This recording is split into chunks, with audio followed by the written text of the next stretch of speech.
पहला चैप्टर है ईंट मनके तथा अस्थियां। हड़प्पा सभ्यता के बारे में इस चैप्टर में पढ़ेंगे, जो कि इतिहास का एनसीईआरटी कक्षा 12वीं का एक किताब है। तो हम स्टार्ट करते हैं। हड़प्पाई मुहर संभवतः हड़प्पा सभ्यता अथवा सिंधु घाटी सभ्यता की सबसे विशिष्ट पुरावस्तु है। सेलखड़ी नामक पत्थर से बनाई गई इन मुहरों पर सामान्य रूप से जानवरों के चित्र तथा ऐसी लिपि के चिन्ह उत्कीर्णित है जिन्हें अभी तक पढ़ा नहीं जा सका है। फिर भी हमें इस क्षेत्र में उस समय बसे लोगों के जीवन के विषय में उनके द्वारा पीछे छोड़ी गई पूर्व वस्तुएं जैसे उनके आवासों, मृत भांडों, आभूषणों, औजारों तथा मुहरों, दूसरे शब्दों में पुरातात्विक साक्ष्यों के माध्यम से बहुत जानकारी मिलती है। अब हम देखेंगे कि हम हड़प्पा सभ्यता के विषय में क्या और कैसे जानते हैं। हम यह अन्वेषण करेंगे कि पुरातात्विक साक्ष्यों की व्याख्या कैसे की जाती है और इन व्याख्या में कैसे कभी कभी बदलाव आ जाता है। निश्चित रूप से इस सभ्यता के कई पहलू आज भी हमारी जानकारी से परे हैं और हो सकता है हमेशा ही रहें। पारिभाषिक शब्द स्थान तथा काल। तो ऊपर के जो वाक्यांश दिए थे उसमें हमने जाना कि हड़प्पा सभ्यता के बारे में और हड़प्पा सभ्यता में जो पाई जाने वाली वस्तुओं के बारे में उसके बारे में हमें उन साक्ष्यों से हमें पता चलता है। साथ ही कुछ चीज़ें ऐसी हैं जो हमें आज तक नहीं मिली है और ऐसा भी हो सकता है कि हमें भविष्य में भी न मिले। तो इसको जाने। पारिभाषिक शब्द स्थान तथा काल। सिंधु घाटी सभ्यता को हड़प्पा संस्कृति भी कहा जाता है। पुरातात्विक संस्कृति शब्द का प्रयोग पूरा वस्तुओं से ऐसे समूह के लिए करते हैं जो एक विशेष शैली के होते हैं और सामान्यतः एक साथ एक विशेष भौगोलिक क्षेत्र तथा कालखंड के से संबंध पाए जाते हैं। हड़प्पा सभ्यता के संदर्भ में इन विशिष्ट पुरा वस्तुओं में मुहरे, मनके, बाट पत्थर के फलक और पक्की हुई ईंटें सम्मिलित हैं। ये वस्तुएं अफगानिस्तान, जम्मू, बलूचिस्तान तथा गुजरात जैसे क्षेत्रों से मिली है जो एक दूसरे से लंबी दूरी पर स्थित है। इस सभ्यता का नामकरण हड़प्पा नामक स्थान जहाँ यह संस्कृति पहली बार खोजी गई थी के नाम पर किया गया है। इसका काल निर्धारण लगभग 2600 और 1900 ईसा पूर्व के बीच किया गया। इसका काल निर्धारण 2600 और 1900 के बीच किया गया है। इस क्षेत्र में इस सभ्यता से पहले और बाद में भी संस्कृतियां अस्तित्व में थी जिन्हें क्रमशः आरंभिक तथा परवर्ती हड़प्पा कहा जाता है। इन संस्कृतियों से हड़प्पा सभ्यता को अलग करने के लिए कभी कभी इसे विकसित हड़प्पा संस्कृति भी कहा जाता है।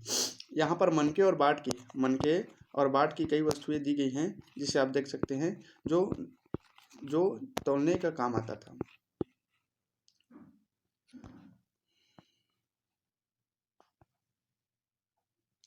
अंग्रेजी में बीसी, हिंदी में ईसा पूर्व का तात्पर्य बिफोर क्राइस्ट ईसा से है। कभी कभी आप तिथियों से पहले एडी लिखा पाते हैं। यह एनो डोमिनी नामक दो लैटिन शब्दों से बना है तथा इसका तात्पर्य ईसा मसीह के जन्म के पूर्व से है और आजकल एडी की जगह सीई तथा बीसी की जगह बीसीई का प्रयोग होता है। सी अक्षरों का प्रयोग कॉमन एरा तथा बीसीई का बिफोर कॉमन एरा के लिए होता है। हम इन शब्दों का प्रयोग इसलिए करते हैं क्योंकि विश्व के अधिकांश देशों में अब कॉमन एरा का प्रयोग सामान्य हो गया है। कभी कभी अंग्रेजी के बीपी अक्षरों का प्रयोग होता है जिसका तात्पर्य बिफोर प्रेजेंट है। इस पुस्तक में हमने बीसीई के लिए ईसा पूर्व, सी के लिए ईस्वी तथा बीपी के लिए वर्तमान में पहले शब्दों का प्रयोग किया है। तो हमने जाना कि जो बीसी होता है अर्थात बिफोर क्राइस्ट, तो ईसा मसीह का जन्म हुआ तो ईसा मसीह के जन्म के जो पहले के सन थे वे बीसी कहलाए और जो बाद के सन थे वे एडी कहलाए। ये ईसा पूर्व कहलाते हैं और ये ईस्वी कहलाते हैं। इस चीज़ को यहाँ पर बताया गया है। यहाँ पर मानचित्र दिया हुआ है कि ये जो झेलम है, फिर चेनाब है, फिर रावी है, फिर मांडा है और राखीगढ़ी, मिथाथल, गंगा, यमुना, चंबल, गवेरी वाला, सतलज और सतलज इन सभी के बीच में है हड़प्पा। तो हड़प्पा का लोकेशन यहाँ पर दिखाया गया है कि सतलज, झेलम, चिनाव, रावी नदी के बीच में जो है हड़प्पा शहर है। मोहनजोदड़ो यहाँ नीचे है, कोटदीची, चन्हूदड़ो, आमरी बालाकोट और धौलावीरा, ये सभी सुतका गेंडोर, नागेश्वर, ये सभी शहर भी है। आरंभ।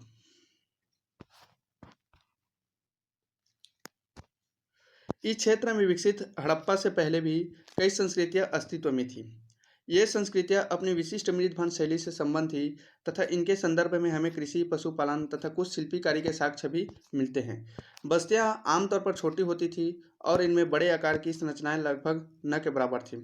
कुछ स्थलों पर बड़े पैमाने पर इलाकों में जलाए जाने के संकेतों से तथा कुछ अन्य स्थलों के त्याग दिए जाने से ऐसा प्रतीत होता है कि आरंभिक हड़प्पा तथा हड़प्पा सभ्यता के बीच क्रम भंग था। निर्वाह के तरीके। आपने मानचित्र 1 तथा 2 में देखा होगा कि विकसित हड़प्पा संस्कृति कुछ ऐसे स्थानों पर पनपी जहां पहले आरंभिक हड़प्पा संस्कृति अस्तित्व में थी। इन संस्कृतियों में कई तत्व जिनमें निर्वाह के तरीके शामिल है समान थे।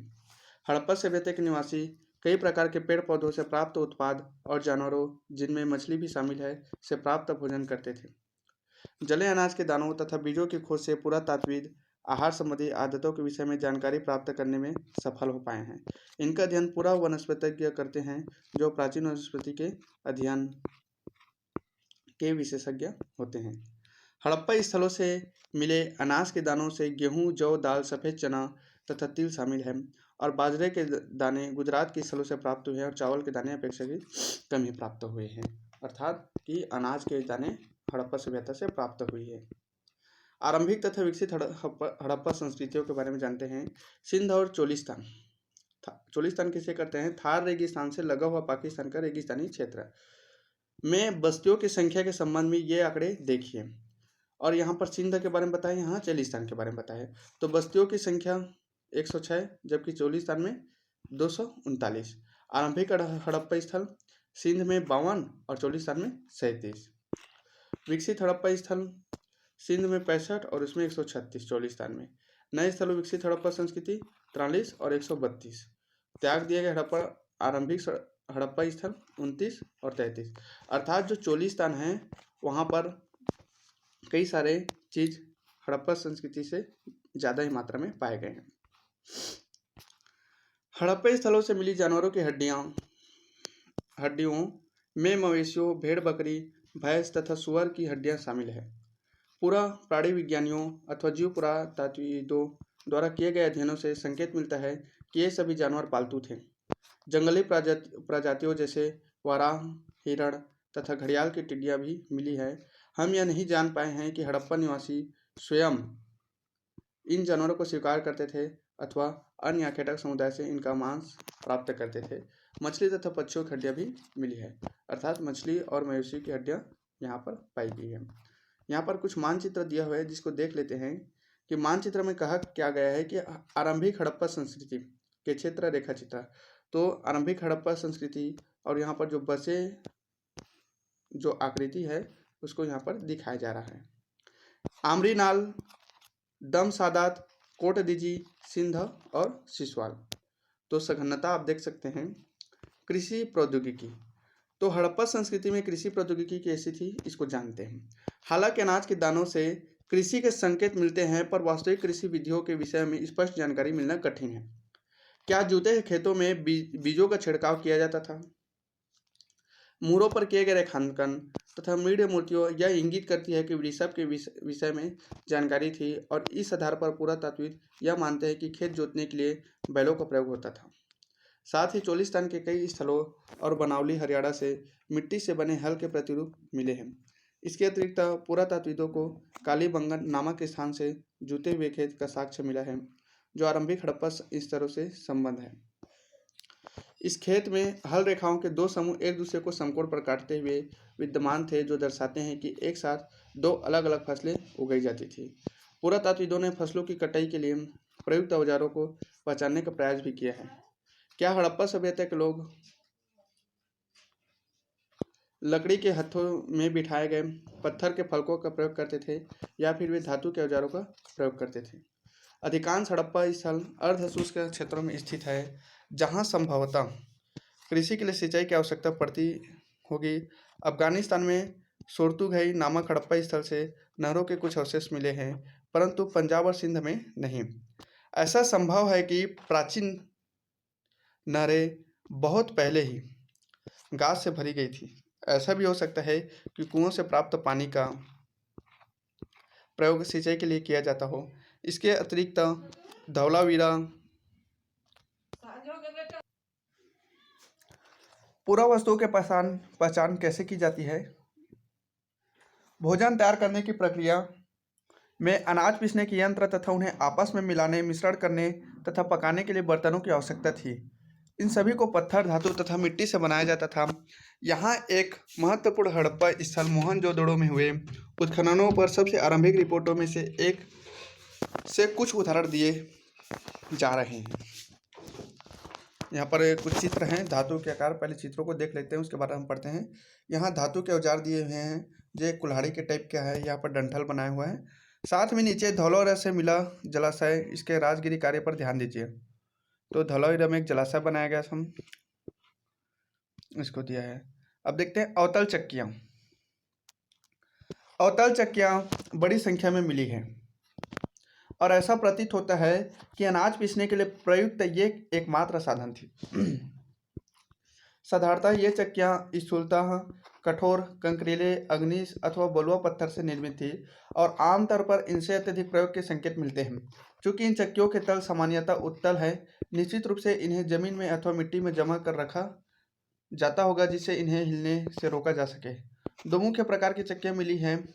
एक वे हैं जिन पर एक दूसरा छोटा पत्थर आगे पीछे चलाया जाता था, जिससे निचला पत्थर खोखला हो गया था, तथा दूसरी वे हैं जिनका प्रयोग संभवतः केवल सालन या तरी बनाने के लिए, जड़ी बूटियों तथा मसालों को कूटने के लिए किया जाता था।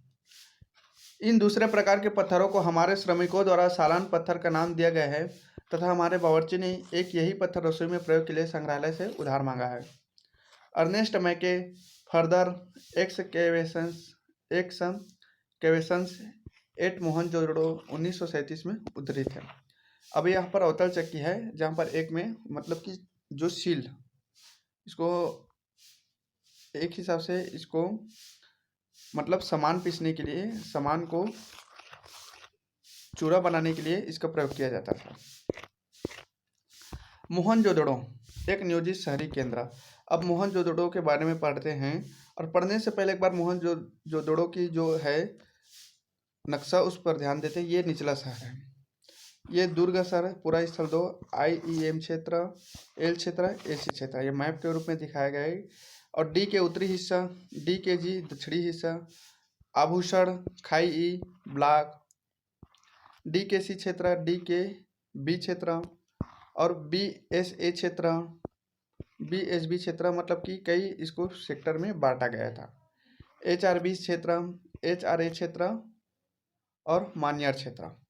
तो इस तरह से इसे कई सेक्टर में बांटा गया है।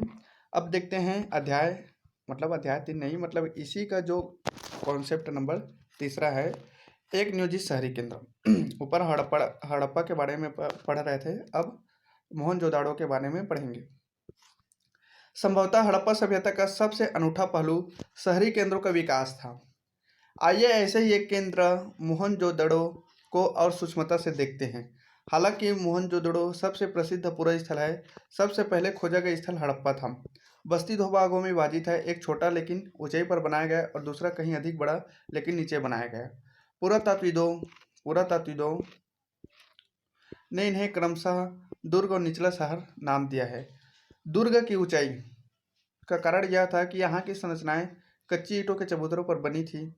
दुर्ग को दीवारों से घेरा गया था, जिसका अर्थ है कि इसे निचले शहर से अलग किया गया था। निचला शहर भी दीवार से घेरा गया था। इसके अतिरिक्त कई भवनों को ऊंचे चबूतरों पर बनाया गया था, जो नींव का कार्य करते थे। अनुमान लगाया गया है कि यदि एक श्रमिक प्रतिदिन 1 घनी मीटर मिट्टी ढोता होगा, तो मात्र आधारों को बनाने के लिए ही 40 लाख श्रम दिवसों, अर्थात बहुत बड़े पैमाने पर श्रम की आवश्यकता पड़ी होगी। अब कुछ और देखिए। एक बार चबूतरों के यथास्थान बनने के बाद शहर का सारा भवन निर्माण कार्य चबूतरों पर एक निश्चित क्षेत्र तक सीमित था।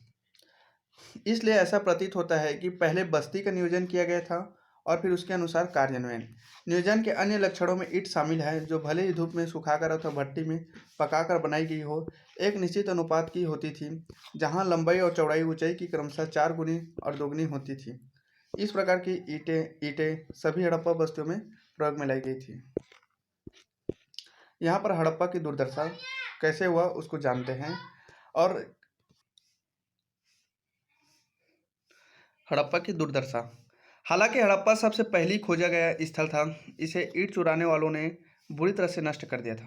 1875 में ही भारतीय पुरातात्विक सर्वेक्षण के पहले जनरल अलेक्जेंडर कनिंघम, जिन्हें सामान्यतः भारतीय पुरातत्व का जनक भी कहा जाता है, ने लिखा था कि प्राचीन स्थल से ले जाई गई ईंटों की मात्रा लगभग 100 मील लंबी लाहौर तथा मुल्तान के बीच की रेल पटरी के लिए ईंट बिछाने के लिए पर्याप्त थी। इस प्रकार की इस स्थल की कई प्राचीन संरचनाएं नष्ट कर दी गई। इसके विपरीत मोहनजोदड़ो कहीं बेहतर संरक्षित थी। नालों का निर्माण। अब देखते हैं कि मोहनजोदड़ो में नालों का निर्माण कैसे होता था। ये एक हिसाब से नाला ही है, जिसे देख सकते हैं।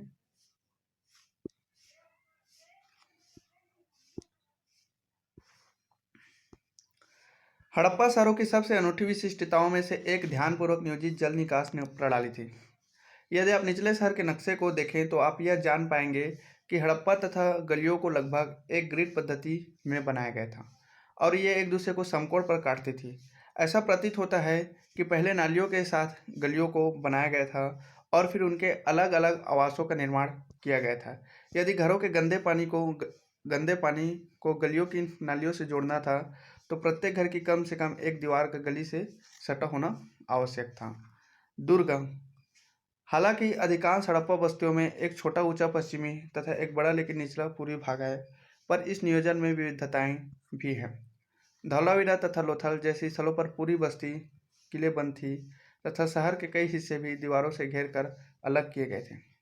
लोथल में दुर्ग दीवार से घिरा तो नहीं था, पर कुछ ऊंचाई पर बनाया गया था। गृह स्थापत्य। मोहनजोदड़ो का निचला शहर आवासीय भवनों के उदाहरण प्रस्तुत करता है।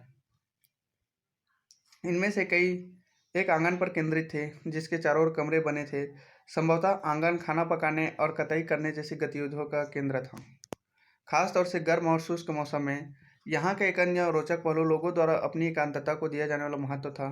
भूमि तल पर बनी दीवारों से खिड़कियां नहीं हैं। इसके अतिरिक्त मुख्य द्वार से आंतरिक भाग अथवा आंगन का सीधा अवलोकन नहीं होता है।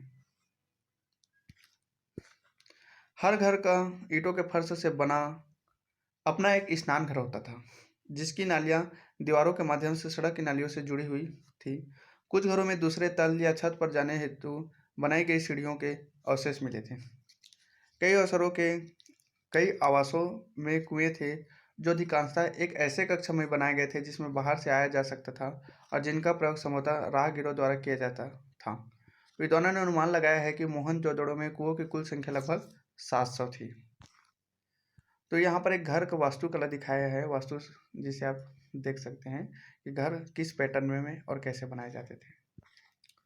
यह मोहनजोदड़ो में एक बड़े आवास का समिति आरेखन है। कमरा नंबर 6 में एक कुआं था।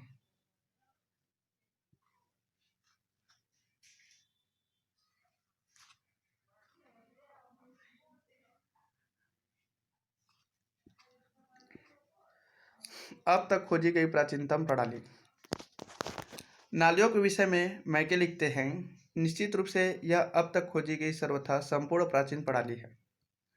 हर आवास गली की नालियों से जोड़ा गया था। मुख्य नाले गारे में जमाए गए ईंटों से बने थे और इन्हें ऐसी ईंटों से ढका गया था जिन्हें सफाई के लिए हटाया जा सके।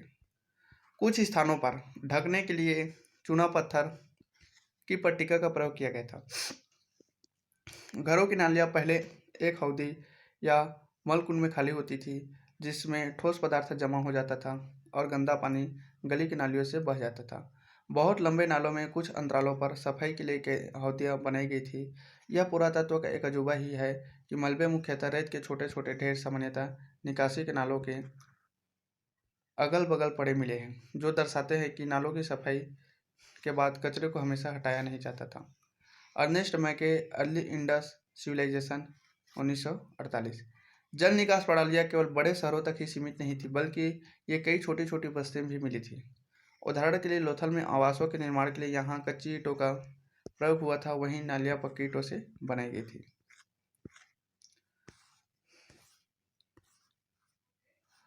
पहले इसको पढ़ लेते हैं, उसके चित्र को देखेंगे कि दुर्ग है, दुर्ग एक शहर है और क्या कहते हैं। दुर्ग पर हमें ऐसी संरचनाओं के साक्ष्य मिलते हैं जिनका प्रयोग संभवतः विशिष्ट सार्वजनिक प्रयोजनों के लिए किया जाता था। इनमें एक माल गोदाम एक ऐसी विशाल संरचना है जिसके ईंटों से बने केवल निचले हिस्से शेष हैं, जबकि ऊपरी हिस्से जो संभवतः लकड़ी से बने थे बहुत पहले ही नष्ट हो गए थे। और विशाल स्नानागार सम्मिलित है। विशाल स्नानागार आंगन में बना एक आयताकार जलाशय है जो चारों ओर से एक गलियारे से घिरा हुआ है। जलाशय के तल तक जाने के लिए इसके उत्तरी और दक्षिणी भाग में 2 सीढ़ियां बनी थी। जलाशय के किनारों पर ईंटों को जमा कर तथा जिप्सम के गारे के प्रयोग से इसे जलबद्ध किया गया था। इसके तीनों कक्ष बने हुए थे जिनमें से एक में एक बड़ा कुआं था। जलाशय से पानी एक बड़े नाले में बह जाता था। इसके उत्तर में एक गली के दूसरी ओर एक अपेक्षाकृत छोटी संरचना थी जिसमें 8 स्नानागार पाए गए थे। एक गलियारे के दोनों ओर 4-4 स्नानागार बने थे। प्रत्येक स्नानघर से नालियां गलियारों के साथ साथ बने एक नाले में मिलती थी। इस संरचना का अनोखापन तथा दुर्ग क्षेत्र में कई विशिष्ट संरचनाओं के साथ इनके मिलने से इस बात की स्पष्ट संकेत मिलता है कि इसका प्रयोग किसी प्रकार के विशेष अनुष्ठानिक स्नान के लिए किया जाता था। तो यहाँ पर दुर्ग के बारे में बताया गया, जो कि पूरा स्थल वन विशाल आंगन दिखाया गया है। मार्शल द्वारा खोदी गई पहली खाई, महाविद्यालय, यहाँ पर महाविद्यालय है, पहली खोदी विशाल आंगन, स्तूप क्षेत्र, दैवीय मार्ग था, यहाँ पर विशाल स्नानागार था, व्हील द्वारा खोदी गई गहरी खाई थी, व्हीलर द्वारा, साथ में दीक्षित द्वारा खोदी गई खाई इधर है, जनसेन द्वारा खोदा गया कुआं, दक्षिण हिस्सा और मुख्य सड़कें। तो इस तरह से आप दुर्ग के वास्तुकला को देख सकते हैं। सामाजिक भिन्नताओं का अवलोकन, कि सामाजिक भिन्नता कैसी थी इन शहरों में। पुरातात्विद, अब समाधान के बारे में जानते हैं। पुरातात्विद यह जानने के लिए कि क्या किसी संस्कृति विशेष में रहने वाले लोगों के बीच सामाजिक तथा आर्थिक भिन्नताएं थी, सामान्यतः कई विधियों का प्रयोग करते हैं। इन्हीं विधियों में से एक समाधान का अध्ययन है।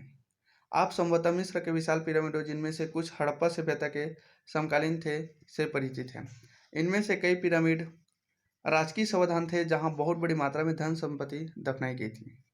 हड़प्पा स्थलों से मिले समाधान में आमतौर पर मृतकों को गर्तों में दफनाया गया था। कभी कभी समाधान गर्त की बनावट एक दूसरे से भिन्न होती थी। कुछ स्थानों पर गर्त की सतहों पर ईंटों की चिनाई की गई थी। क्या ये विविधताएं सामाजिक भिन्नताओं की ओर संकेत करती है, कहना कठिन है। एक तांबे का दर्पण है जिसे आप देख सकते हैं। कुछ कब्रों में मृत भांड तथा आभूषण मिले हैं जो संभवतः एक ऐसी मान्यता की ओर संकेत करते हैं जिनके अनुसार इन वस्तुओं का मृत्युपरांत प्रयोग किया जा सकता था। पुरुषों और महिलाओं दोनों के सावधानों से आभूषण मिले हैं। 1980 के दशक के मध्य में हड़प्पा के कब्रिस्तान में हुए उत्खननों में एक पुरुष की खोपड़ी के समीप शंख के 3 छल्लों, जैस्पर के मनके तथा सैकड़ों की संख्या में सूक्ष्म मनकों से बना एक आभूषण मिला था। कहीं कहीं पर मृतकों को तांबे के दर्पणों के साथ दफनाया गया था, परंतु कुल मिलाकर ऐसा लगता है कि हड़प्पा सभ्यता के निवासियों को मृतकों के साथ बहुमूल्य वस्तुएं दफनाने में विश्वास नहीं था। विलासिता की वस्तुओं की खोज। सामाजिक भिन्नता को पहचानने की एक अन्य विधि है ऐसी पुरा वस्तुओं का अध्ययन जिन्हें पुरातात्विद मोटे तौर पर उपयोगी तथा विलास की वस्तुओं में वर्गीकृत करते हैं। पहले वर्ग में रोजमर्रा के उपयोग की वस्तुएं सम्मिलित है जिन्हें पत्थर अथवा मिट्टी जैसे सामान्य पदार्थों से आसानी से बनाया जा सकता है। इनमें चक्कियाँ, मृत भांड, सुइयाँ, झावा आदि शामिल है। ये वस्तुएं सामान्य रूप से बस्तियों में सर्वत्र पाई गई हैं। पुरातात्विद उन वस्तुओं को कीमती मानते हैं जो दुर्लभ हो अथवा महंगी, स्थानीय स्तर पर अनुपलब्ध पदार्थों से अथवा जटिल तकनीकों से बनी हो। इस प्रकार फायांस, घिसी हुई रेत अथवा बालू तथा रंग और चिपचिपे पदार्थक मिश्रण को पका कर बनाया गया पदार्थम के छोटे पात्र संभवतः कीमती माने जाते थे क्योंकि इन्हें बनाना कठिन था। फ्रांस से बना एक पात्र। संचय शब्द लोगों द्वारा सावधानी पूर्वक अधिकांशतः पात्रों जैसे कि घड़ों में रखी गई वस्तुओं के लिए प्रयुक्त किया जाता है। ऐसे संचय आभूषणों के हो सकते थे अथवा धातु कर्मियों द्वारा पुनः प्रयोग के लिए संभाल कर रखी गई धातुओं के। यदि किसी कारणवश मूल स्वामियों ने इन्हें पुनः प्राप्त नहीं किया तो ये तब तक अपने स्थान पर ही रहते हैं जब तक कोई पुरातात्विद इन्हें खोज नहीं निकालते। स्थिति तब और जटिल हो जाती है जब हम रोजमर्रा के प्रयोग की वस्तुएं जैसे तकलियाँ, जो फायांस जैसे दुर्लभ पदार्थों से बनी मिलती है, क्या हम इनका वर्गीकरण उपयोगी या फिर विलास की वस्तुओं के रूप में करें? यदि हम ऐसे पूरा वस्तुओं के वितरण का अध्ययन करें तो हम पाते हैं कि महंगे पदार्थों से बनी दुर्लभ वस्तुएं सामान्यतः मोहनजोदड़ो और हड़प्पा जैसी बड़ी बस्तियों में केंद्रित हैं और छोटी बस्तियों में ये बिरले ही मिलते हैं। उदाहरण के लिए फायांस से बने लघु पात्र जो संभवतः सुगंधित द्रव्यों के पात्रों के रूप में प्रयुक्त होते थे, अधिकांशतः मोहनजोदड़ो और हड़प्पा से मिले हैं और कालीबंगन जैसी छोटी बस्तियों से बिल्कुल नहीं। सोना भी दुर्लभ तथा संभवतः आज की तरह कीमती था। हड़प्पा स्थलों से मिले सभी स्वर्ण आभूषण संचय से प्राप्त हुए थे। शिल्प उत्पादन के विषय में जानकारी। मानचित्र 1 में चन्हूदड़ो को चिन्हित कीजिए। यह मोहनजोदड़ो 125 हेक्टेयर की तुलना में एक बहुत छोटी अर्थात 7 हेक्टेयर की बस्ती है जो लगभग पूरी तरह से शिल्प उत्पादन में संलग्न थे। शिल्प उत्पादन के विषय में जानकारी देती है। शिल्प कार्यों में मनके बनाना, शंख की कटाई, धातु कर्म, मोहर निर्माण तथा बाट बनाना सम्मिलित थे। मनकों के निर्माण में प्रयुक्त पदार्थों की विविधता उल्लेखनीय है। कार्निलियन, जैस्पर, स्फटिक, क्वार्ट्ज तथा सिलखड़ी जैसे पत्थर, तांबा, कांसा तथा सोने जैसी धातुएं तथा शंख, फायांस और पक्की मिट्टी सभी का प्रयोग मनके बनाने में होता था। कुछ मनके 2 या उससे अधिक पत्थरों को आपस में जोड़कर बनाए जाते थे और कुछ सोने के टोप वाले पत्थर के होते थे। इनके कई आकार होते थे जैसे चक्राकार, बेलनाकार, गोलाकार, ढोलाकार तथा खंडित। ये मनके बनाई गई है। मनके और यहाँ पर औजार, एक औजार है। 2 उत्कीर्णन या चित्रकारी के माध्यम से सजाया गया था और कुछ पर रेखा चित्र उकेरे गए थे। तो मनके पर रेखा चित्र और बर्तनों पर रेखा चित्र उकेरे गए थे, दिखाए गए हैं। यहाँ पर एक बर्तन है, मिट्टी से बनी पुरावस्तु मृत भांड। इनमें कई पुरावस्तु दिल्ली के राष्ट्रीय संग्रहालय में ये रखी गई हैं और स्थानीय संग्रहालय में ये देखी जा सकती है। साथ में यहाँ पर एक मूर्ति है जो हड़प्पा सभ्यता को का संकेत को दर्शाती है। मनके बनाने की तकनीकों में प्रयुक्त पदार्थ के अनुसार भिन्नताएं थी। सिलखड़ी से जो एक बहुत मुलायम पत्थर है पर आसानी से कार्य हो जाता था। कुछ मनके सिलखड़ी चूड़ के लेप को सांचे में ढालकर तैयार किए जाते थे। इनमें ठोस पत्थरों से बनने वाले केवल ज्यामितीय आकारों के विपरीत कई विविध आकारों के मनके बनाए जा सकते थे। सिलखड़ी के सूक्ष्म मनके कैसे बनाए जाते थे, यह प्रश्न प्राचीन तकनीकों का अध्ययन करने वाले पुरातात्विदों के लिए एक पहेली बना हुआ है।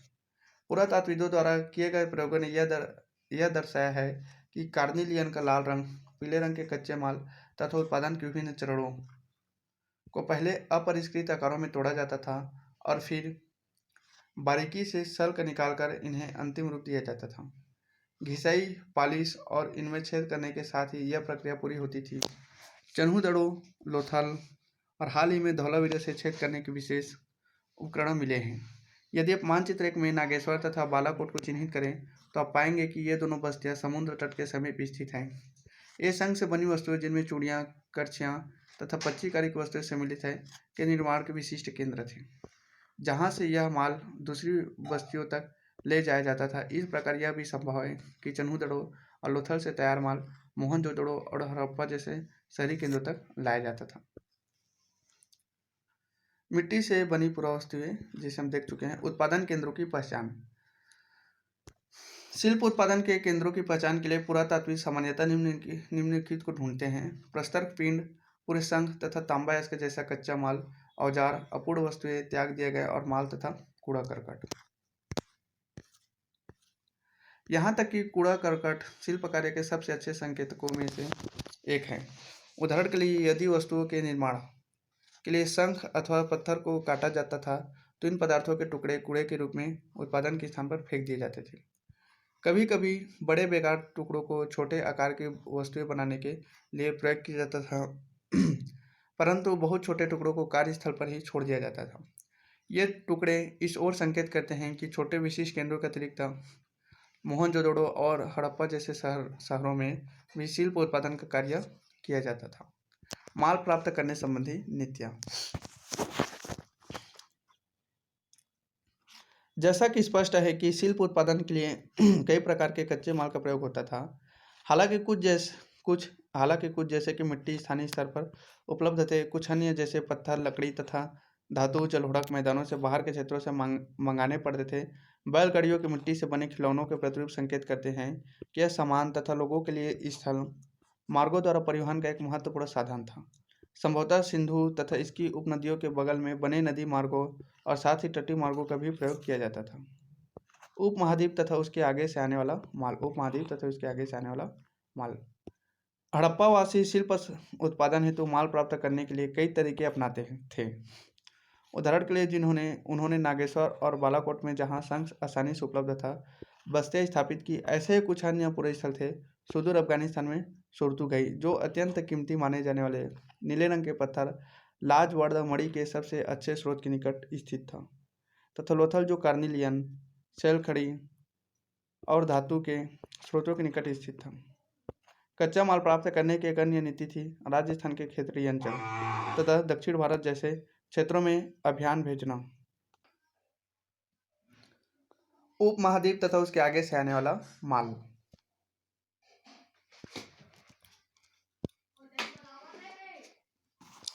हड़प्पावासी शिल्प उत्पादन हेतु माल प्राप्त करने के लिए कई तरीके अपनाते थे।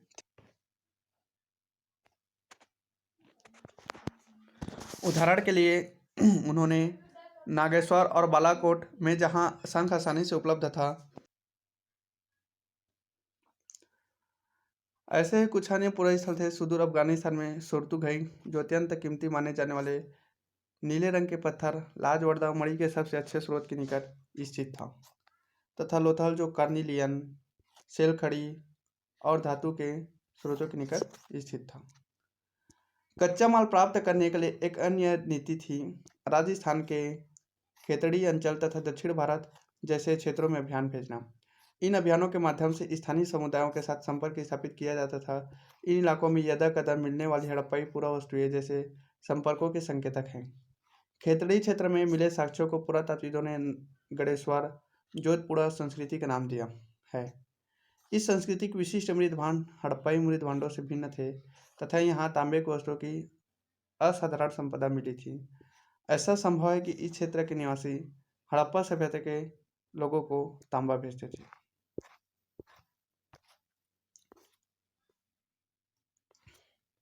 तो यहाँ पर नक्शा देख लेते हैं और कहाँ क्या है जानते हैं। यहाँ भूमध्य सागर है, कैस्पियन सागर है, लाल सागर है और अरब सागर है। सूत्का गेंडोर यहाँ है, मिलहुआ, लोथल, हड़प्पा,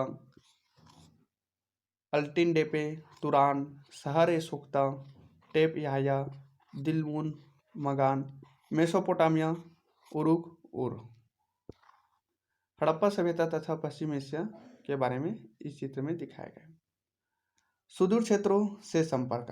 हाल ही में कई पुरातात्विक खोजें इंगित करती है कि तांबा संभवतः अरब प्रायद्वीप के दक्षिण पूर्व छोर पर स्थित ओमान से भी लाया जाता था। रासायनिक विश्लेषण दर्शाते हैं कि ओमानी तांबे तथा हड़प्पाई पुरावस्तुओं दोनों में निकल के अंश मिले हैं, जो दोनों के साझा उद्भव की ओर संकेत करते हैं। संपर्क के और भी संकेत मिलते हैं। एक विशिष्ट प्रकार का पात्र अर्थात एक बड़ा हड़प्पाई मर्तबान, जिसके ऊपर काली मिट्टी की एक मोटी परत चढ़ाई गई थी, ओमानी स्थलों से मिला है। ऐसी मोटी परतें तरल पदार्थों के रिसाव को रोक देती है। हमें यह नहीं पता है कि इन पात्रों में क्या रखा जाता था, और यह संभव है कि हड़प्पा सभ्यता के लोग इनमें रखे सामानों का ओमानी तांबे से विनिमय करते थे।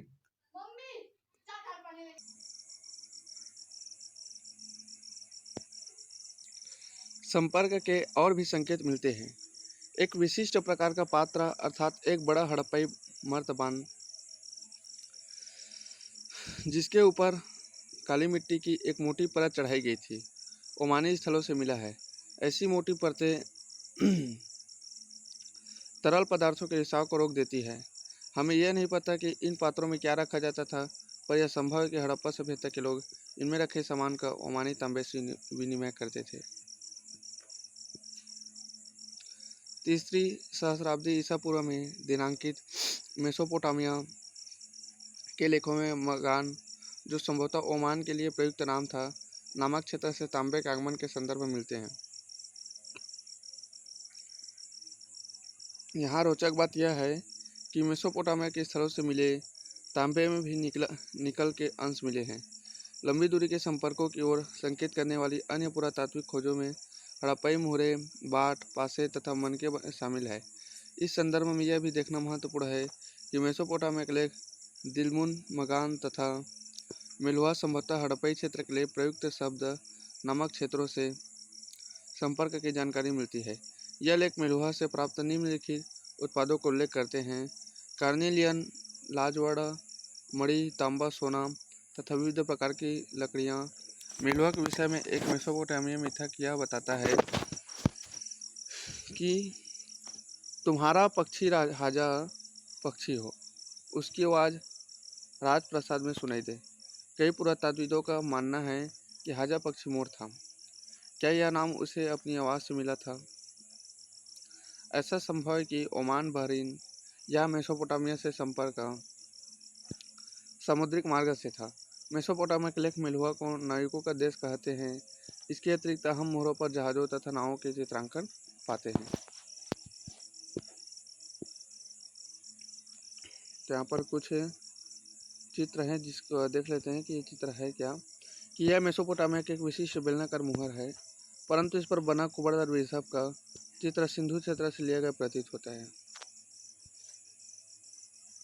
इन चित्रों को दिखाया गया है। दूसरा चित्र यह बताता है कि बहरीन में मिली गोलाकार फारस की खाड़ी प्रकार के मुहर पर कभी कभी हड़प्पाई चित्र मिलते हैं। रोचक तथ्य यह है कि दिलमुन की स्थानीय बाट हड़प्पाई मानक का अनुसरण करते थे। नाव की चित्रावली मुहर। तो जो ये चौथा चित्र है और तीसरा चित्र है वो नाव की चित्रावली मुहर का है। और ये चौथा चित्र है, ये चित्र 1.21 एक प्राचीन सूचना पट के अक्षर है। तो एक सूचना को प्रदर्शित करते हैं। मुहरे, लिपि तथा बाट। मुहरे और मुद्रांकन। मुहरों और मुद्रांकनों का प्रयोग लंबी दूरी के संपर्कों को सुविधाजनक बनाने के लिए होता था। कल्पना कीजिए कि सामान से भरा एक थैला एक स्थान से दूसरे स्थान तक भेजा गया। इसका मुख रस्सी से बांधा गया और गांठ पर थोड़ी गीली मिट्टी जमा कर एक या अधिक मुहरों से दबाया गया, जिससे मिट्टी पर मुहरों की छाप पड़ गई। यदि इस थैले के अपने गंतव्य स्थान पर पहुंचने तक मुद्रांकन अक्षुण्ण रहा तो इसका अर्थ था कि थैले के साथ किसी प्रकार की छेड़छाड़ नहीं की गई थी। मुद्रांकन से प्रेषक की पहचान का भी पता चलता था। तो मुद्रांकन होते थे और मुहरे होती थी। एक रहस्यमय लिपि। यहाँ चित्र में दिखाया गया रोपड़ से मिला एक मुद्रांकन। तो ये पत्थर से एक मुद्रांकन के बारे में बताया गया है। रहस्यमय लिपि। सामान्यतः हड़प्पई मुहरों पर एक पंक्ति में कुछ लिखा है, जो संभवतः मालिक के नाम व पदवी को दर्शाता है।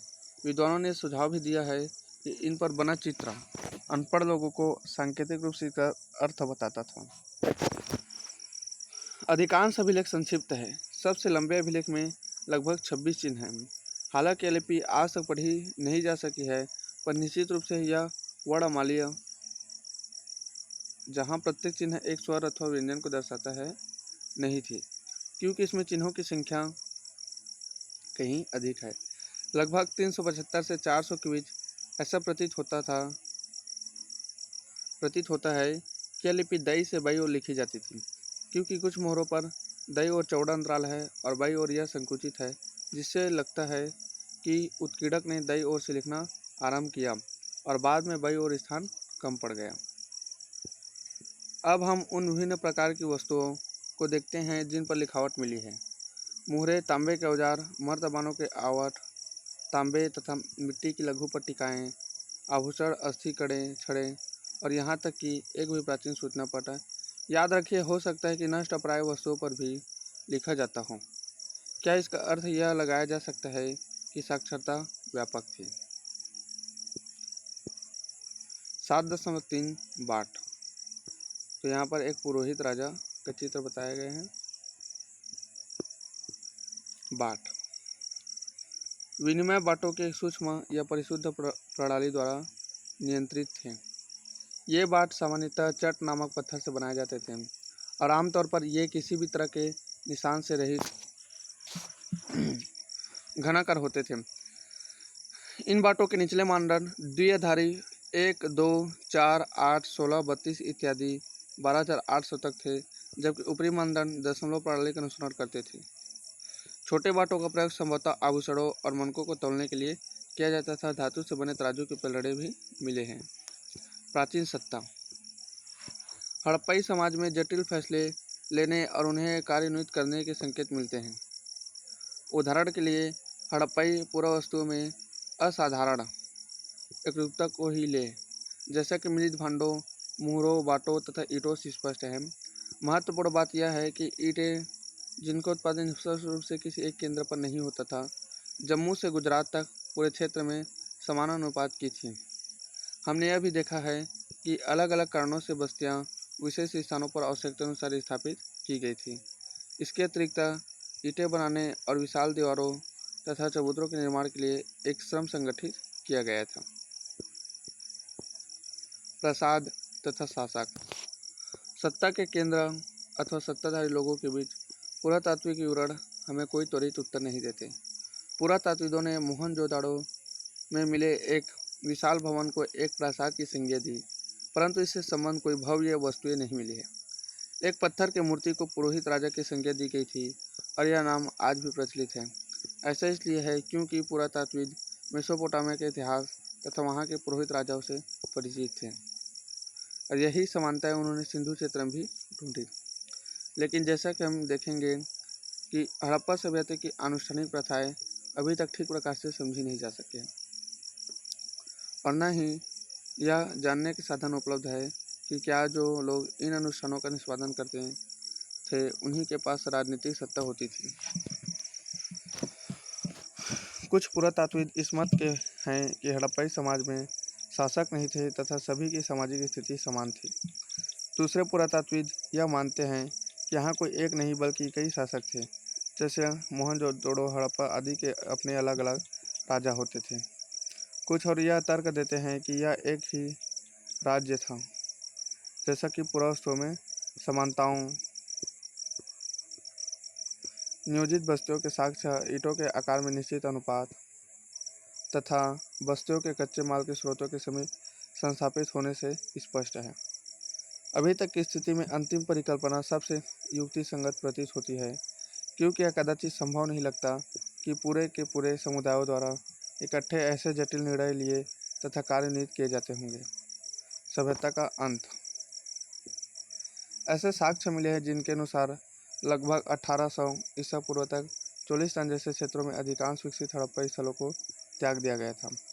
इसके साथ ही गुजरात, हरियाणा तथा पश्चिमी उत्तर प्रदेश की नई बस्तियों में आबादी बढ़ने लगी थी।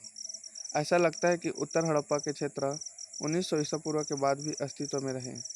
कुछ चुने हुए हड़प्पा स्थलों की भौतिक संस्कृति में बदलाव आया था, जैसे सभ्यता के विशिष्ट पुरावस्तुओं, बाटों, मुहरों तथा विशिष्ट बनकों का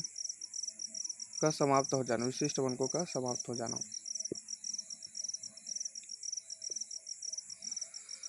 लेखन, लंबी दूरी के व्यापार तथा शिल्प विशेषज्ञता भी समाप्त हो गई। सामान्यतः थोड़ी वस्तुओं के निर्माण के लिए थोड़ा ही माल प्रयोग में लाया जाता था।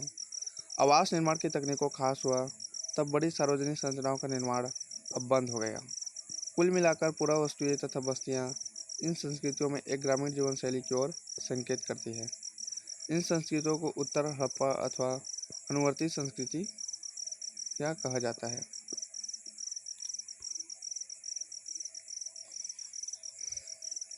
इसमें उत्तर हड़प्पा के क्षेत्र के बारे में बताया गया है। स्वात है ये सिंधु, सावधान एच, उत्तरवर्ती मिसवल, झूकर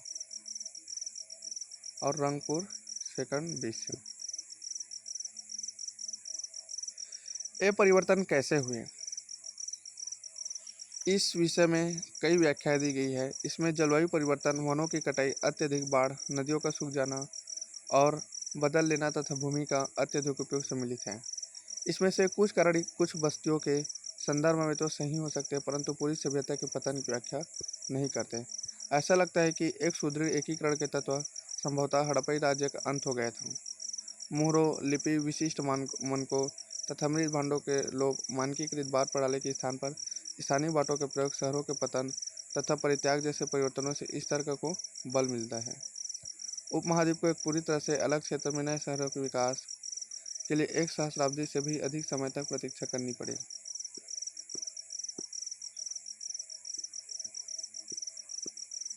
एक आक्रमण के साक्ष्य। डेड मैन लेन एक सकरी गली है जिसकी चौड़ाई 3 से 6 फीट तक परिवर्ती है। वह बिंदु जहां यह गली पश्चिम की ओर मुड़ती है 4 फीट तथा 2 इंच की गहराई पर एक खोपड़ी पर भाग तथा एक वयस्क की छाती तथा हाथ के ऊपरी भाग की हड्डियां मिली थी। यह सभी बहुत भुरभुरी अवस्था में थी। यह धड़ पीट के बल गली में आड़ा पड़ा हुआ था। पश्चिम की ओर 15 इंच की दूरी पर एक छोटा खोपड़ी के कुछ टुकड़े थे। इस गली का नाम इन्हीं अवशेषों पर आधारित है। John Marshall Mohenjodaro and Indus civilization 1931 से उद्धृत। 1925 में मोहनजोदड़ो के इसी भाग से 16 लोगों के अस्थि पंजर उन आभूषणों सहित मिले थे जो इन्होंने मृत्यु के समय पहने हुए थे। बहुत समय पश्चात 1947 में IEM व्हीलर ने, जो भारतीय पुरातात्विक सर्वेक्षण के तत्कालीन डायरेक्टर जनरल थे, इन पुरातात्विक साक्ष्यों का उपमहाद्वीप में ज्ञात प्राचीनतम ग्रंथ ऋग्वेद के साक्ष्यों से संबंध स्थापित करने का प्रयास किया। उन्होंने लिखा, ऋग्वेद में पूर्व शब्द का उल्लेख है जिसका अर्थ है प्राचीर, किला या गढ़। आर्यों के युद्ध के देवता इंद्र को पुरंदर अर्थात गढ़ विध्वंसक कहा गया है। ये दुर्ग कहाँ हैं या थे? पहले यह माना गया था कि ये पृथक मात्र थे। हड़प्पा में हाल में हुए उत्खननों ने मानव परिदृश्य बदल दिया है। यहाँ मुख्यतः अनार्य प्रकार की एक बहुत विकसित सभ्यता पाते हैं जिसमें अप्राप्त जानकारी के अनुसार विशाल किलेबंदियों की गई थी। यह सुदृढ़ रूप से स्थित सभ्यता कैसे नष्ट हुई?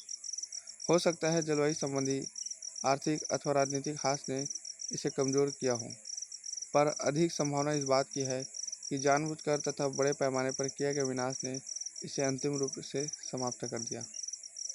यह मात्रा समय की नहीं हो सकता कि मोहनजोदड़ो के अंतिम चरण में आभास होता है कि यहाँ पुरुषों, महिलाओं तथा बच्चों का जनसंहार किया गया था। पारिस्थितिक साक्ष्यों के आधार पर इंद्र अभियुक्त माना जाता है। IEM wheeler Harappa 1940, ancient India 1947 से उद्धृत। 1960 के दशक में जॉर्ज डेल्स नामक पुरातात्विक ने मोहनजोदड़ो में जनसंहार के साक्ष्यों पर सवाल उठाए। उन्होंने दिखाया कि उस स्थान पर मिले सभी अस्थि पंजर एक ही काल से संबंध नहीं थे। हालांकि इनमें से दो से निश्चित रूप से संहार के संकेत मिलते हैं, पर अधिकांश अस्थियां जिन संदर्भों में मिली है वे इंगित करती है कि ये अत्यंत लापरवाही तथा श्रद्धाहीन तरीके से बनाए गए समाधान थे। शहर के अंतिम काल से संबंध विनाश का कोई स्तर नहीं है। व्यापक स्तर पर अग्निकांड के चिन्ह नहीं है। चारों ओर फैले हथियारों के बीच कवचधारी सैनिकों के शव नहीं हैं। दुर्ग से जो शहर एकमात्र किलेबंद भाग था, अंतिम आत्मरक्षण के कोई साक्ष्य नहीं मिले हैं। GS Dales the mythical massacre at Mohenjodaro expedition 1964 में उद्धृत। जैसा कि आप देख सकते हैं कि तथ्यों का सावधानीपूर्वक पुनर्निरीक्षण कभी कभी पूर्ववर्ती व्याख्याओं को पूरी तरह से उलट देता है। हड़प्पा सभ्यता की खोज। अब तक हमने हड़प्पा सभ्यता के विभिन्न पहलुओं का विश्लेषण इस संदर्भ में किया है कि किस प्रकार पुरातात्विकों ने भौतिक अवशेषों से प्राप्त साक्ष्यों के माध्यम से एक आकर्षक इतिहास के अलग अलग अंशों का एक साथ जोड़ा है। लेकिन एक और कहानी भी है कि किस प्रकार पुरातात्विकों ने सभ्यता की खोज की। जब हड़प्पा सभ्यता के शहर नष्ट हो गए तो लोग धीरे धीरे उनके विषय में सब कुछ भूल गए। जब लोगों ने क्षेत्र में सहस्राब्दियों बाद रहना आरंभ किया तब ये नहीं समझ पाए कि बाढ़ या मिट्टी के कटाव के कारण अथवा खेत की जुताई के समय या फिर खजाने के लिए खुदाई के समय यदा कदा धरती की सतह पर आने वाली अपरिचित वस्तुओं का क्या अर्थ लगाया जाए। कनिंघम का भ्रम।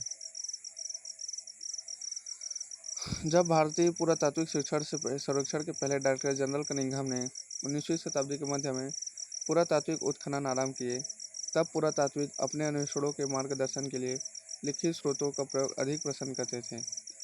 यहाँ तक कि कनिंघम की मुख्य रुचि भी आरंभिक ऐतिहासिक लगभग 6वीं शताब्दी ईसा पूर्व में से 4वीं शताब्दी ईस्वी तथा इसके बाद के कालों से संबंधित पुरातत्व में थी। आरंभिक वस्तुओं की पहचान के लिए उन्होंने 4वीं से 7वीं शताब्दी ईस्वी के बीच उपमहाद्वीप में आए चीनी बौद्ध तीर्थ यात्रियों द्वारा छोड़े गए वृत्तांतों का प्रयोग किया। कनिंघम ने अपने सर्वेक्षणों के दौरान मिले अभिलेखों का संग्रहण प्रलेखन तथा अनुवाद भी किया। उत्खनन के समय वे ऐसी पुरावस्तुओं को खोजने का प्रयास करते थे जो उनके विचार में सांस्कृतिक महत्व की थी। हड़प्पा जैसे पुरास्थल जो चीनी तीर्थयात्रियों की यात्रा कार्यक्रम का हिस्सा नहीं था और जो एक आरंभिक ऐतिहासिक शहर नहीं था, कनिंघम के अनुसार के ढांचे में उपयुक्त नहीं बैठता था। इसलिए हालांकि हड़प्पाई पुरावस्तुएं 19वीं शताब्दी में कभी कभी मिलती थी और इनमें से कुछ तो कनिंघम तक पहुंची भी थी, फिर भी वह समझ नहीं पाए कि ये पुरावस्तुएं कितनी प्राचीन थी। एक अंग्रेज ने कनिंघम को एक हड़प्पी मुहर दी। उन्होंने मुहर पर ध्यान तो दिया, पर उन्होंने उसे एक ऐसे कालखंड में दिनांकित करने का असफल प्रयास किया जिससे वे परिचित थे। ऐसा इसलिए था क्योंकि कई और लोगों की तरह ही उनका भी यह मानना था कि भारतीय इतिहासकार गंगा की घाटी से पनपे पहले शहरों के साथ ही हुआ था। उनकी सुनिश्चित अवधारणा के चलते यह कोई आश्चर्य की बात नहीं है कि वह हड़प्पा के महत्व को समझने में चूक गए।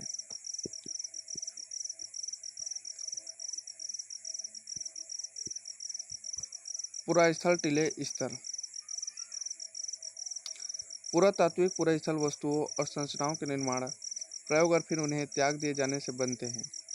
जब लोग एक ही स्थान पर नियमित रूप से रहते हैं तो भूमिखंड के अनवरत उपयोग तथा पुनः उपयोग से आवासीय मलबों का निर्माण हो जाता है, जिन्हें टीला कहते हैं। अल्पकालीन या स्थायी परित्याग की स्थिति में हवा या पानी की क्रियाशीलता और कटाव के कारण भूमिखंड के स्वरूपों में बदलाव आ जाता है। इन टीलों में मिले स्तरों से प्राप्त प्राचीन वस्तुओं से आवास का पता चलता है। ये स्तर एक दूसरे से रंग, प्रकृति और इनसे मिली पुरावस्तुओं के संदर्भ में भिन्न होते हैं। परित्यक्त स्तरों, जिन्हें बंजर स्तर कहा जाता है, की पहचान इन सभी लक्षणों के अभाव से की जाती है।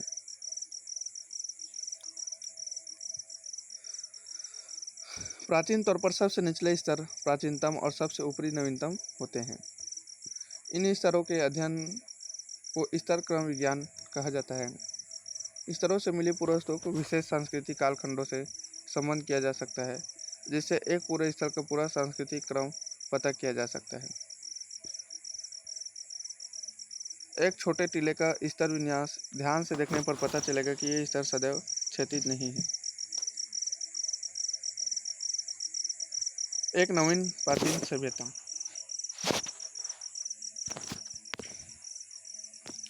कालांतर में 20वीं शताब्दी के आरंभिक दशकों में दयाराम साहनी जैसे पुरातात्विकों ने हड़प्पा में मुहरें खोज निकाली, जो निश्चित रूप से आरंभिक ऐतिहासिक स्तरों से कहीं अधिक प्राचीन स्तरों से संबंध थी। अब इनके महत्व को समझा जाने लगा। एक अन्य पुरातात्विद राखालदास बनर्जी ने हड़प्पा से मिली मुहरों के समान मुहरें मोहनजोदड़ो से खोज निकाली, जिससे अनुमान लगाया गया कि ये दोनों ही पूरे स्थल एक ही पुरातात्विक संस्कृति के भाग थे। इन्हीं खोजों के आधार पर 1924 में भारतीय पुरातात्विक सर्वेक्षण के डायरेक्टर जनरल जॉन मार्शल ने पूरे विश्व के समक्ष सिंधु घाटी में एक नई सभ्यता की खोज की घोषणा की। जैसा कि S.S. Rao the story of Indian archaeology में लिखते हैं, मार्शल ने भारत को जहां पाया था उसे उसने 3000 वर्ष पीछे छोड़ा। ऐसा इसलिए था क्योंकि मेसोपोटामिया के पूरे स्थलों में हुए उत्खननों से हड़प्पा पूरे स्थल पर मिली मुहरों जैसी पर तब तक पहचानी नहीं जा सकी मुहरें मिली थी। इस प्रकार विश्व को न केवल एक नई सभ्यता की जानकारी मिली, पर यह भी वह मेसोपोटामिया के समकालीन थी। भारतीय पुरातात्विक सर्वेक्षण के डायरेक्टर जनरल के रूप में जॉन मार्शल का कार्यकाल वास्तव में भारतीय पुरातत्व में एक व्यापक परिवर्तन का काल था। वे भारत में कार्य करने वाले पहले पेशेवर पुरातात्विक थे और यह यूनान तथा कीट में अपने कार्यों का अनुभव भी लाए। हालांकि अधिक महत्वपूर्ण बात यह है कि कनिंघम की तरह ही उन्हें आकर्षक खोजों में दिलचस्पी थी, पर उनमें दैनिक जीवन की पद्धतियों को जानने की भी उत्सुकता थी।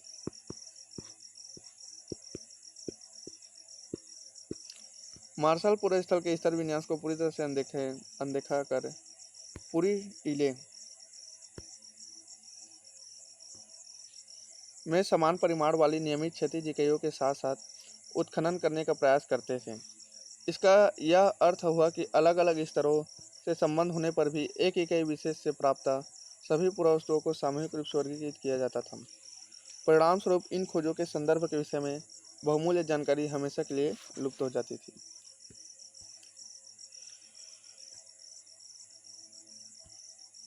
हड़प्पा में व्हीलर। आरंभिक पुरातात्विक कई बार साहस की भावना से कार्य करते थे। व्हीलर ने हड़प्पा में अपने अनुभव के विषय में यह लिखा, मुझे याद आता है कि 1944 की एक गर्म रात को पुरातात्विक सर्वेक्षण के नवनियुक्त डायरेक्टर जनरल के रूप में अपने स्थानीय मुस्लिम अधिकारी के साथ हड़प्पा नामक एक छोटे से रेलवे स्टेशन से एक गहरे बालू के रास्ते पर 4 मील की तांबे की सवारी कर मैं प्राचीन स्थल की टीलों के चांद की रोशनी से अवलोकित थे के समीप स्थित एक विश्राम गृह तक पहुंचा। अपने चिंतित सहकर्मी की इस चेतावनी कि हमें अपना निरीक्षण अगली सुबह 5:30 बजे आरंभ कर 7:30 बजे तक समाप्त कर देना चाहिए, जिसके पश्चात बहुत अधिक गर्मी हो जाती है, के बाद प्रवेश द्वार में काली आकृति के पंखे वाले को धीरतापूर्वक बैठा छोड़ तथा पड़ोस की बीहड़ से अनगिनत सियारों की रात की हवा को चीरती हुई आवाज़ बीच हम सोने चले गए। अगली सुबह ठीक 5:30 बजे हमारे छोटे से काफिले ने बालू के टीले की ओर बढ़ना आरंभ किया। 10 मिनट के भीतर ही मैं रुका और सबसे ऊंचे टीले को देखते हुए अपनी दृष्टि पर अविश्वास के साथ अपनी आंखें मलने लगा। 6 घंटे बाद भी मेरे घबराए हुए कर्मचारीगण तथा मैं सूर्य की तेज रोशनियों में कुदालियों और चाकुओं के साथ कठिन परिश्रम कर रहे थे। मुझे डर है कि मेरे सहयोगी काम के मेरे जुनून के कारण मुझे सनकी न समझ ले। IEM Wheeler, my archaeology mission to India and Pakistan, 1976 से उद्धृत। नई तकनीकें तथा प्रश्न। 1944 में भारतीय पुरातात्विक सर्वेक्षण के डायरेक्टर जनरल बने IEM व्हीलर ने इस समस्या का निदान किया। व्हीलर ने पहचाना कि एक समान क्षैतिज इकाइयों के आधार पर खुदाई के बजाय टीले के स्तर विन्यास का अनुसरण करना अधिक आवश्यक था। साथ ही सेना के पूर्व ब्रिगेडियर के रूप में उन्होंने पुरातत्व की पद्धति में एक सैनिक परिशुद्धता का समावेश भी किया। हड़प्पा सभ्यता की भौगोलिक सीमाओं का आज की राष्ट्रीय सीमाओं से बहुत थोड़ा या कोई संबंध नहीं है, लेकिन उपमहाद्वीप के विभाजन तथा पाकिस्तान के बनने के पश्चात सभ्यता के प्रमुख स्थल अब पाकिस्तान के क्षेत्र में है। इसी कारण से भारतीय पुरातत्वविदों ने भारत में पूरे स्थलों को चिन्हित करने का प्रयास किया। कच्छ में हुए व्यापक सर्वेक्षण से कई हड़प्पाई बस्तियों में आई तथा पंजाब और हरियाणा में किए गए अन्वेषणों से हड़प्पाई स्थलों की सूची में कई और नाम जुड़ गए। हालांकि कालीबंगन, लोथल, राखी गढ़ी और हाल में हुई धलौरी की खोज, वहां हुए अन्वेषण तथा उत्खनन इन्हीं प्रयासों का हिस्सा है और नए अन्वेषण अब भी जारी है। इन दशकों में नए प्रश्न महत्वपूर्ण हो गए हैं। यहाँ कुछ पुरातात्विद आमतौर पर सांस्कृतिक उपक्रम का पता लगाने के इच्छुक रहते हैं, वहीं कुछ विशेष और पूरे स्थलों के भौगोलिक स्थिति के पीछे निहित कारणों को समझने का प्रयास करते हैं। वे पुरावस्तु रूपी निधि से भी जूझते हैं और उनकी संभावित उपयोगिताओं को समझने का प्रयास करते हैं। 1980 के दशक से हड़प्पा पुरातत्व में अंतर्राष्ट्रीय स्तर पर भी रुचि लगातार बढ़ती रही है। हड़प्पा और मोहनजोदड़ो दोनों स्थानों पर उपमहाद्वीप के तथा विदेशी विशेषज्ञ संयुक्त रूप से कार्य करते रहे हैं। वे आधुनिक वैज्ञानिक तकनीकों का प्रयोग करते हैं, जिनमें मिट्टी, पत्थर और धातुओं की वस्तुएं तथा वनस्पति और जानवर के अवशेष प्राप्त करने हेतु सतह का अन्वेषण और साथ ही उपलब्ध साक्ष्य के हर सूक्ष्म टुकड़े का विश्लेषण सम्मिलित है।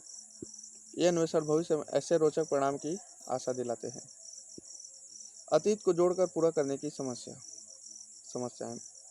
जैसा कि हमने देखा है कि हड़प्पाई लिपि से इस प्राचीन सभ्यता को जानने में कोई मदद नहीं मिलती, बल्कि भौतिक साक्ष्य हैं जो पुरातात्विदों को हड़प्पाई जीवन को ठीक प्रकार से पुनर्निर्मित करने में सहायक होते हैं।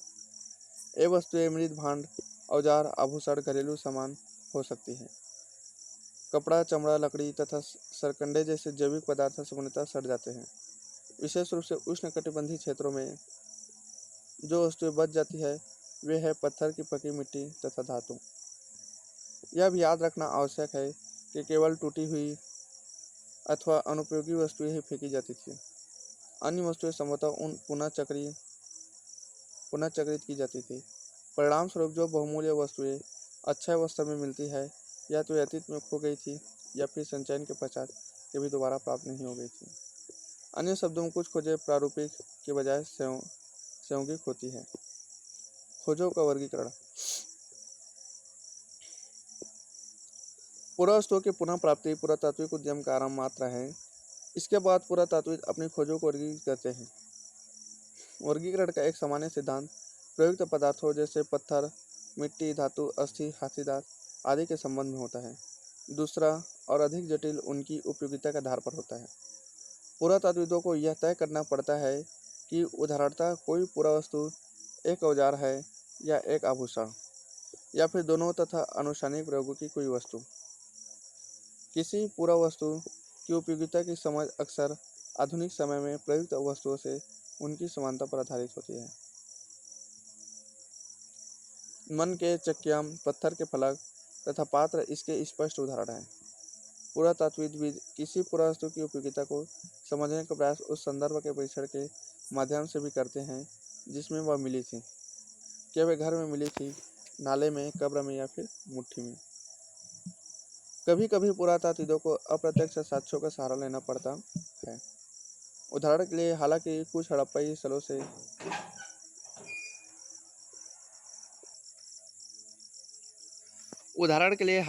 हड़प्पाई स्थलों से कपास के टुकड़े मिले हैं, पर पहनाव के विषय में जानने के लिए हमें अप्रत्यक्ष साक्ष्यों जैसे मूर्तियों में चित्रण पर निर्भर रहना पड़ता है। पुरातात्विकों को संदर्भ की रूपरेखाओं को विकसित करना पड़ता है। हमने देखा है कि पहली बार प्राप्त हड़प्पाई मुहर को तब तक नहीं समझा जा सका जब तक पुरातात्विकों को उसे समझने के लिए सही संदर्भ नहीं मिला। सांस्कृतिक अनुक्रम जिसमें वह मिली थी तथा मेसोपोटामिया में हुई खोजों की तुलना दोनों के संबंध में। व्याख्या की समस्याएं। पुरातात्विक व्याख्या की समस्याएं संभवतः सबसे अधिक धार्मिक प्रथाओं के पुनर्निर्माण के प्रयासों में सामने आती है। आरंभिक पुरातात्विकों को लगता था कि कुछ वस्तुएं जो असामान्य और अपरिचित लगती थीं संभवतः धार्मिक महत्व की होती थी। इसमें आभूषणों से लदी हुई नारी मूर्तियों जिनमें से कुछ के शीर्ष पर विस्तृत प्रसाधन थे शामिल है। इन मातृदेवों की संज्ञा दी गई थी। पुरुषों के दुर्लभ पत्थर से बनी मूर्तियां जिनमें उन्हें एक लगभग मानकीकृत मुद्रा में एक साथ घुटने पर रख बैठा हुआ दिखाया गया था, जैसा कि पुरोहित राजा को भी इसी प्रकार वर्गीकृत किया गया था। अन्य दृष्टांतों में संरचनात्मक और अनुष्ठानिक महत्व को माना गया है। इसमें विशाल स्नानागार तथा काली बंगन और लोथल से मिली वेदियां सम्मिलित हैं। मुहरों जिनमें से कुछ वर्ष संभवतः अनुष्ठान के दृश्य से बने हैं के परीक्षण से धार्मिक आस्थाओं और प्रथाओं को पुनर्निर्मित करने का प्रयास भी किया गया है। कुछ अन्य जिन पर पेड़ पौधे उत्कीर्णित हैं मान्यता अनुसार प्रकृति की पूजक संकेत देते हैं। मुहरों पर बनाए गए कुछ जानवर जैसे कि एक सींग वाला जानवर जिसे आमतौर पर एक श्रृंगी कहा जाता है कल्पित तथा संश्लिष्ट लगते हैं। कुछ मुहरों पर एक आकृति जिसे पालथी मारकर योगी की मुद्रा में बैठा दिखाया गया है और कभी कभी जिसे जानवरों से घिरा दर्शाया गया है को आद्य शिव अर्थात शिव धर्म के प्रमुख देवताओं में से एक का आरंभिक रूप की संज्ञा दी गई है। इसके अतिरिक्त पत्थर की शंक्वाकार वस्तुओं को लिंग के रूप में वर्गीकृत किया गया है। हड़प्पाई धर्म के कई पुनर्निर्माण इस अनुमान के आधार पर किए गए हैं कि आरंभिक तथा बाद की परंपराओं में समानताएं होती हैं। ऐसा इसलिए होता है क्योंकि अधिकांशतः पुरातात्विक ज्ञात से अज्ञात की ओर बढ़ते हैं, अर्थात वर्तमान से अतीत की ओर। हालांकि यह नीति पत्थर की चक्कियों तथा पात्रों के संबंध में युक्ति संगत हो सकती है, लेकिन धार्मिक प्रतीक के संदर्भ में यह अधिक संदिग्ध रहती है। उदाहरण के लिए आइए हम आद्य शिव मुहरों को देखते हैं। सबसे आरंभिक धार्मिक ग्रंथ ऋग्वेद, जो कि 1500 से 1000 ईसा पूर्व के बीच संकलित हुआ है, में रुद्र नामक एक देवता का उल्लेख मिलता है जो बाद की पौराणिक परंपराओं में शिव के लिए प्रयुक्त एक नाम है। लेकिन शिव के विपरीत रुद्र को ऋग्वेद में न तो पशुपति और न एक योगी के रूप में दिखाया गया है।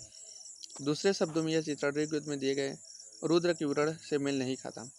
फिर क्या यह कोई संबंध था, जैसा कि कुछ विद्वानों ने सुझाया है?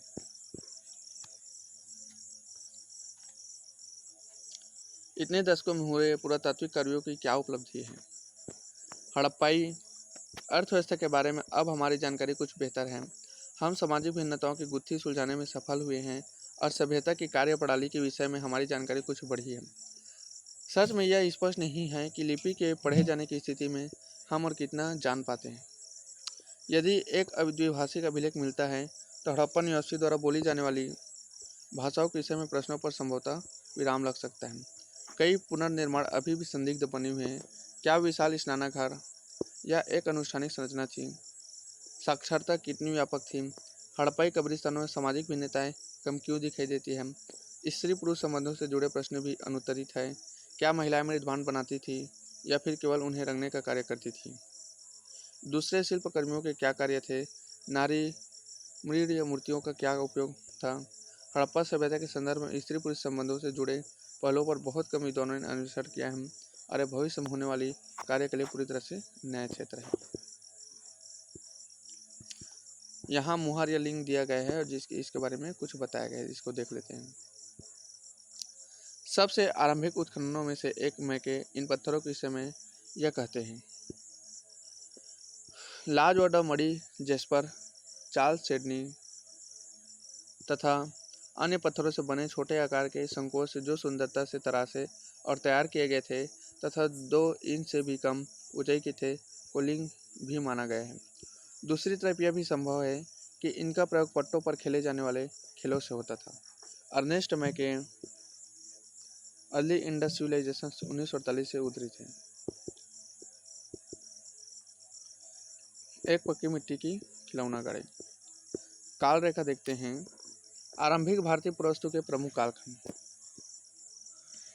20 लाख वर्ष पूर्व वर्तमान से पूर्व निम्न पूर्वपाषाण, 80,000 से मध्य पूर्वपाषाण, 35,000 से उच्च पूर्वपाषाण और 12,000 ईसा पूर्व से मध्य पाषाण, 10,000 ईसा पूर्व से नवपाषाण,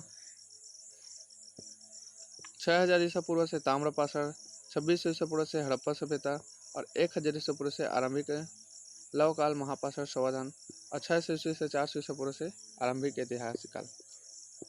सभी तिथियां अनुमानित है। इसके अतिरिक्त उपमहाद्वीप के अलग अलग भागों में हुए विकास की प्रक्रिया में व्यापक विविधताएं है। यहाँ दी गई तिथियां हर चरण के प्राचीनतम साक्ष्य को इंगित करती है। काल रेखा 2 हड़प्पाई पुरातत्व के विकास के प्रमुख चरण 19वीं शताब्दी।